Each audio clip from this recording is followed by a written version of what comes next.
વાહેથી ખબર નથી કૃષ્ણને.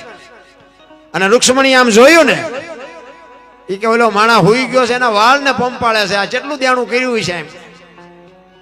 અને કૃષ્ણ ભગવાને આમ નજર કરી એને એમ થયું કે આને શંકાનું સમાધાન નહીં થાય, એટલે આમ ઈશારો કરીને બોલાવી કે અહીંયા તો.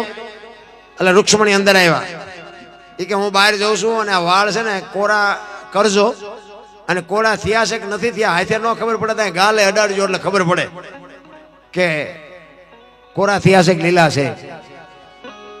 એમ કહીને કૃષ્ણ ભગવાન નીકળી ગયા. રૂક્ષ્મણી વાળને આમ કોરા કરતા હતા, એ કોરા કરતા કરતા પછી આમ ગાલે અડાડ્યા ને અંદરથી અવાજ આવતો હતો, શ્રી કૃષ્ણ ગોવિંદ હરે મોરારી, હે નાથ નારાયણ, હે વાસુદેવા. અને બાપુ આ અવાજ સાંભળ્યો ને તો બાપુ રૂક્ષ્મણીનો ગર્વ ગળી ગયો કે ઓહો, એક માણસ પૂતો છે એના રૂએ રૂએ મારા નાથનું નામ છે, તો એના હાટું તો આને ધક્કો કરવો પડે, 100%ની વાત છે. અને બહાર આવી અને કૃષ્ણ પરમાત્મા એક કપડું ઓઢી અને ખાટલામાં બેહી અને ધ્યાન ધરે છે. એટલે અર્જુન ત્યાં આવ્યો, માને જોયા કે માં તમે આવ્યા, અને કૃષ્ણ ભગવાન તો કે બહાર છે. એટલે બહાર આવ્યા અને આમ જોયું તો કે આ ભગવાન શું કરે છે. એટલે કોકે કીધું કે ધ્યાન કરે છે, પણ કે ભગવાન તો આ પોતે છે, તો વળી આનાથી ઉપર બીજું કોણ છે, કોનું ધ્યાન કરે છે.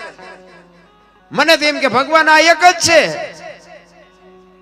કૃષ્ણ પરમાત્મા જાગ્યા ને પછી અર્જુને કીધું એ કે પ્રભુ તમે હમણાં શું કરતા હતા. એ કે હું ભજન કરતો હતો. એ કે તમારે કોનું ભજન કરવાનું, તમારાથી ઉપર કોણ છે બીજું. એ કે મારેથી ઉપર તો હોય તો ખરા જ ને.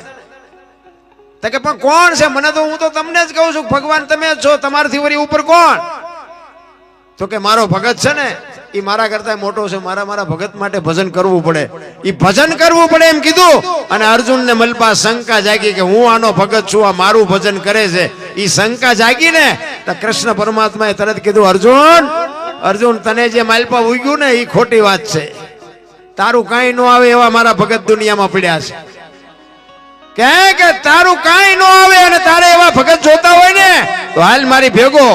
કે તારે મારો છોકરો બનવું પડે. કૃષ્ણ પરમાત્મા અર્જુન ને કહે છે એ બાપ દીકરો બે બન્યા ગરજવાન ના અકલ ન હોય.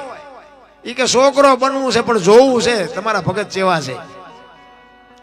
એ બે જણા બાપુ મોરધ્વજ રાજાના દરબારમાં આવ્યા. કૃષ્ણ ભગવાન બાપ બન્યા છે, અર્જુન ને છોકરો બનાવ્યો છે. ગરજવાન ને અકલ હોય નહીં, જે કે એ બને. પછી એમ કે આવું નહોતું કરવાનું, કરી નાખે પછી બધા હલવાય છે. અહીંયા આવી અને મોરધ્વજ રાજાને કહે છે કે તમારું જમણું અંગ મેં સાંભળ્યું છે